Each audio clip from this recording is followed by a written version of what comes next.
ઉદાહરણ 12 ઊંઠાની એક પેટી છે, એમાં 100 ખમીસ, કેટલા ખમીસ? 100 ખમીસ રાખેલા છે, એમાં 88 છે એ ક્ષતિરહિત છે. આપણે 88 ની જે વાત કરીએ છીએ એ કેવા છે? ક્ષતિરહિત. ક્ષતિરહિત એટલે ખામી વગરના, એકદમ સારા ખમીસ છે.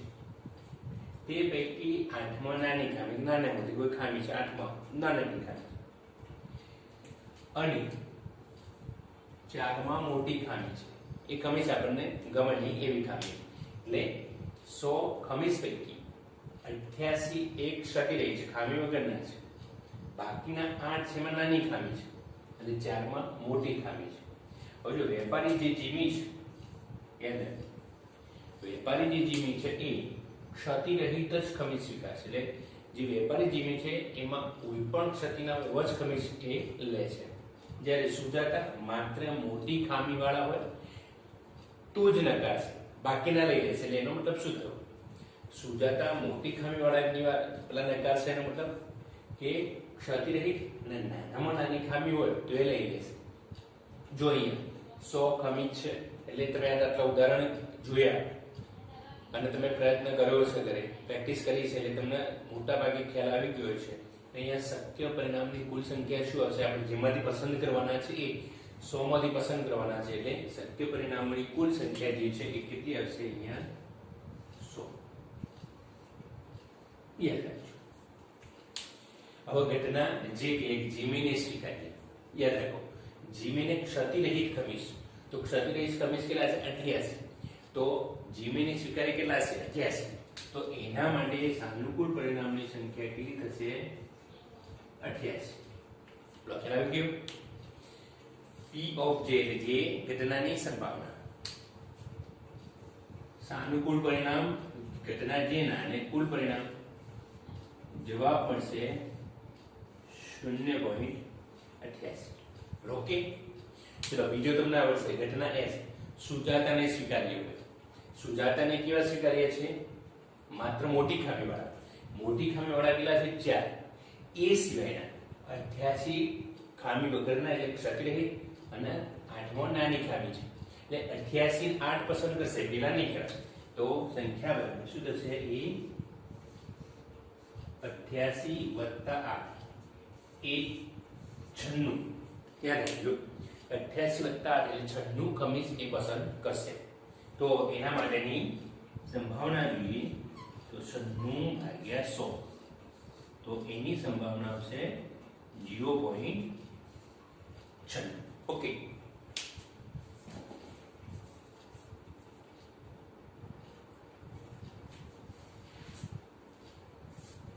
વિદ્યાર્થી મિત્રો ઉદાહરણ 13 જોઈએ. છેલ્લું આ સ્વાધ્યાયમાં, મતલબ કે આ પ્રકરણમાં, પ્રકરણ 15 સંભાવનામાં આ છેલ્લું ઉદાહરણ. પછી આપણે થોડી સમજૂતી મેળવી અને પછી સ્વાધ્યાય 15 તરફ જઈશું. ઉદાહરણ 13 અહીંયા એવું કીધું છે, એક ભૂરો અને એક રાખોડ એમ બે પાસાને એક સાથે ઉછાળવામાં આવે છે. એક ભૂરો પાસો છે અને એક રાખોડી પાસો, બંનેને એક સાથે ઉછાળવામાં આવે છે. એટલે બંનેને એક સાથે ઉછાળવામાં આવે છે ત્યારે એના પરિણામે આપણે જ્યારે લઈશું ત્યારે ભૂરો અને રાખોડી એમ કરી, યાદ રાખજો વિદ્યાર્થી મિત્રો, જ્યારે બંને પાસાને એક સાથે ઉછાળવામાં આવશે ત્યારે ભૂરા પાછા ઉપરનો અંક અને રાખોડી પાસા ઉપરનો અંક એ આપણે એક જોડીમાં એટલે જૂથમાં લખવાનું છે. દાખલા તરીકે જ્યારે આપણે ઉછાળીએ છીએ ત્યારે ભૂરા પાસા પરનો અંક 1 આવે છે, રાખોડી પાસા પરનો અંક પણ 1 આવે છે. તો આ એક પરિણામ થાય, આ પ્રયોગનું એક પરિણામ થાય. માનો કે ભૂરા પાસાઓ પર 1 આવે છે, રાખોડી પાસા પર 2 આવે છે. આ બીજું પરિણામ થયું. એમ આપણે કુલ કેટલા શક્ય પરિણામો મળે છે એના વિશે વિચારવાનું છે. તો એ આપણે અહીંયા સમજીએ. વિચારો વિદ્યાર્થી મિત્રો, અહીંયા આપણે વિચારો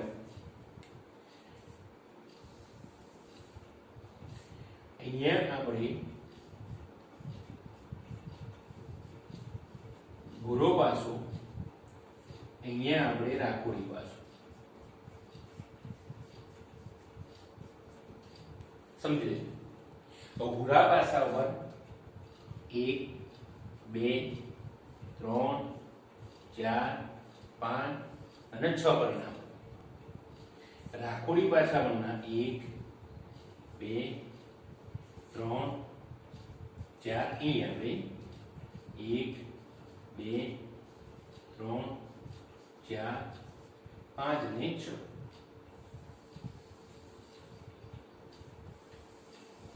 અહીં જો વિદ્યાર્થી મિત્રો વિચારો, ભૂરો પાસો છે એના પર અહીંયા પાસા પરના અંકો કેટલા છે આપણને ખ્યાલ છે. પાસા પરના અંકો કુલ 6 છે. 1 2 3 4 5 અને 6. આપણે અગાઉ પાસા વિશે વાત કરેલી છે, એટલે પાસો પણ તમને દોરીને બતાવ્યો છે. ભૂરો પાસો છે એના પર 1 થી 6 અંકો, રાખોડી પાસા પર 1 થી 6 અંકો. આપણે બંને પાસાને એક સાથે એક જ વખત ઉજાડવાના છે, તો એના પર મળતા શક્ય પરિણામો વિશે વિચારવાનું છે. માનો કે હું એમ કહું ભાઈ ભૂરા પાસા પર 1 આવશે, સાથે સાથે રાખોડી પાસા પર પણ 1 આવશે, તો એનું પરિણામ થયું 1 1. જુઓ વિચાર. કોઈ બીજું વ્યક્તિ એમ કે ના, ભૂરા પાસા પર 2 આવે છે અને રાખોડી પાસા પર 1 આવે છે, આ બીજું પરિણામ છે. કોઈ એમ કહે છે કે ભાઈ ભૂરા પાસા પર 3 આવે છે, રાખોડી પાસા પર કેટલા આવે છે? 1 આવે છે. કોઈ એમ કહે ના, ભૂરા પાસા પર 4 આવે છે, રાખોડી પાસા પર 1 આવે છે. કોઈ એમ કે ભૂરા પાસા પર 5 આવે છે, રાખોડી પાસા પર 1 આવે છે. કોઈ એમ કે ભૂરા પાસા પર 6 આવે છે, રાખોડી પાસા પર 1 આવે છે. વિચાર. તો અહીંયા પરિણામ જો કેટલા થાય? 1 2 3 4 5 અને 6. અહીંયા વિદ્યાર્થી મિત્રો વિચારજો, અહીંયા ભૂરા પાસા પર 1 2 3 4 5 અને 6 લીધા, સાથે સાથે રાખોડી પાસાનો ફક્ત 1 લીધો. હવે આગળ વિચારો, તમે સમજી ગયા છો. માનો તો ભૂરા પાસા પર 1 આવી, રાખોડી પાસા પર 2 આવી, તો 1 અને 2. સમજી લેજો. ભૂરા પાસા પર 2 આવી, રાખોડી પાસા પર 2 આવી, તો શું થઈ ગયા? 2 1. તો તમને આ કેવી રીતે પરિણામ લખવા એ ખ્યાલ આવી ગયો છે. તો જો આપણે પરિણામ લખીએ,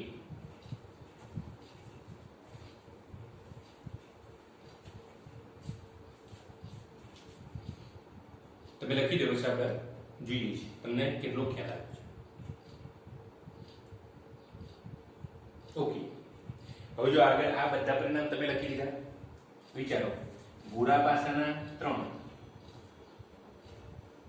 સોરી અહીંયા 2 આવશે, રાખોડી પાસાના 2, ભૂરા પાસાના 4 2 5 2 6 2. સમજી ગયા? કોઈ વિદ્યાર્થી એમ કે વિના ભૂરા પર કેટલા આવશે? 1 આવશે, તો રાખોડી પર 2 અંક આવશે. કોઈ કે ના, ભૂરા પર 2 આવશે, રાખોડી પર 2 આવશે. કોઈ કે ના, ભૂરા પર 3 આવે અને રાખોડી પર 2 આવે. કોઈ એમ કે ભૂરા પર 4 આવે, રાખોડી પર 2. તો એ જ પ્રમાણે આગળ લખીએ. કોઈ કે ભૂરા પર 1 આવશે, રાખોડી પર 3 આવે. કોઈ કે ના, ભૂરા પર 1 આવે, રાખોડી પર 4 આવે. કોઈ એમ કે ના, ભૂરા પર 1 આવે, રાખોડી પર 5 આવે. કોઈ કે ભૂરા પર 1 આવે, રાખોડી પર 6 આવે. તો આ પ્રમાણે આપણે જો 1 1 1 2 1 3 1 4 1 5 અને 1 6 એ જ પ્રમાણે હવે તમને ગોખવાની જરૂરિયાત નથી. એકવાર મગજમાં ઉતરી જશે પછી આવું કંઈક કરવાનું નથી. આપણે સીધે સીધો ખ્યાલ આવે 1 1 1 2 1 3 1 4 1 5 1 6. એ મતલબ કે 1 1 1 1 1 બધામાં કોમન છે. અહીંયા 1 2 3 4 5 ને 6 અહીંયા જોડીને 2 1 2 2 અવશ્ય છે. બધામાં 2 સામાન્ય, બધામાં 2. પહેલો જે અંક છે 2, બધામાં સામાન્ય રહેશે. પછી આપણે લખી દઈએ 1 2 3 4 5 અને 6. બીજામાં આપણે જોઈએ 3 સામાન્ય રહેશે બધામાં.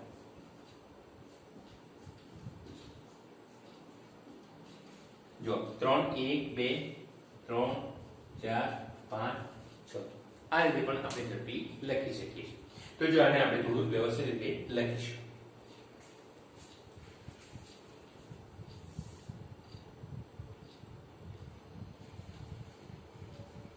તો જો વિદ્યાર્થી મિત્રો આપણે એક ભૂરો ને એક રાખોડી એમ બે પાસા પર ઉછાળ્યા છે. તો એમાં રાખોડીના 1 2 3 4 5 ના પાસા પરની સંખ્યા લખી. ભૂરાની પાસા પરની સંખ્યા 1 2 3 4 5 6 લખી. આપણે આના એ બંનેનું મિશ્રણ કરી 1 1 2 1 3 1 4 1 5 1 6 આ રીતે આપણે લખતા શીખી ગયા છે. તો વિચારો કુલ પરિણામો કેટલા થયા અહીંયા 1 2 3 4 5 ને 6 આ 1 2 3 4 5 ને 6 ગણી તો આમ 6 આ રહે છે. આપણે આ લેવાના છે 1 2 3 4 5 6 ગણશો તો કુલ પરિણામો કેટલા થશે 36 થશે. એટલે આપણે અહીંયા લખી શકીએ માટે શક્ય કુલ પરિણામોની સંખ્યા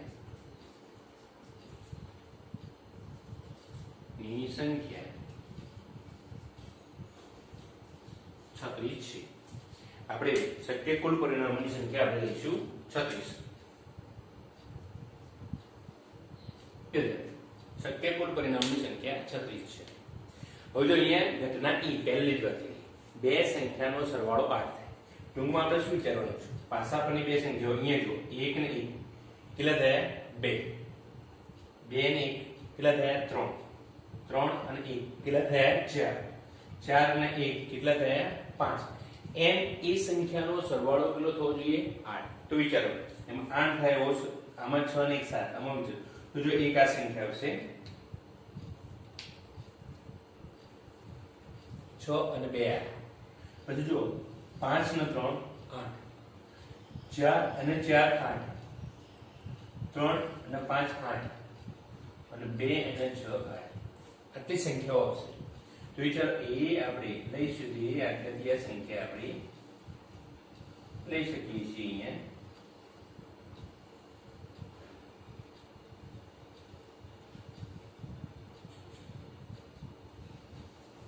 આટલી સંખ્યા. તો જો અહીંયા ઘટના ઈના સાનુકૂળ પરિણામો કેટલા છે 6 2 જો એક આપણને મળ્યું 6 2 પહેલામાંથી આમાંથી 6 2 પછી 5 3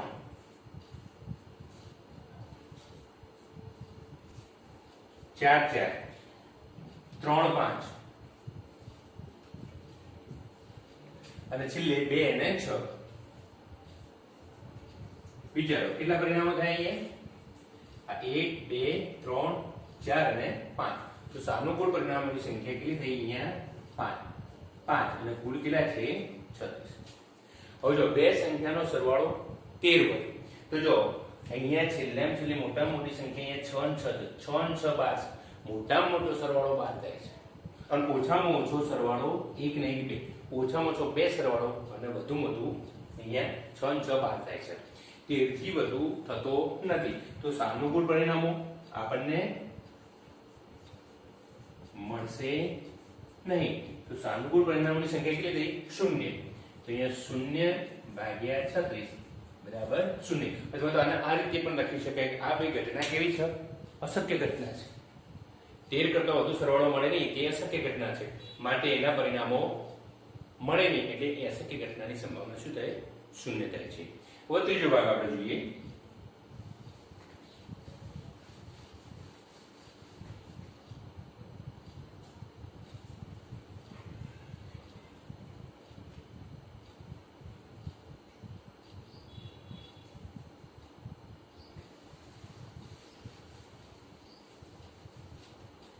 ત્રીજા ભાગની અંદર બે સંખ્યાઓનો સરવાળો 12 કે તેનાથી 12 કે તેનાથી નાનો હોય. જો અહીંયા 12 કે તેનાથી નાનો હોય એટલે 12 અથવા એનાથી નાનો એટલે 12 તો લેવાનો છો વધુ તો 12 એ સિવાયના બધા 12 11 10 9 8 7 6 5 4 3 2 ઓછામાં ઓછો કેટલો છે 2 એટલે એ બધા જ પરિણામો આપણને મળશે. એટલે અહીં આપણે એવું લખી શકાય કે એ બધા જ પરિણામો સાનુકૂળ છે. અહીં બધા જ પરિણામો સાનુકૂળ છે. આ ઘટનાને આપણે EF અને અહીંયા G લખીશું. ઘટના G લઈશું. તો ઘટના G ની જે સંભાવના છે કેટલી થશે? સાનુકૂળ બધા જ પરિણામો 36/36. જવાબ કેટલો આવ્યો?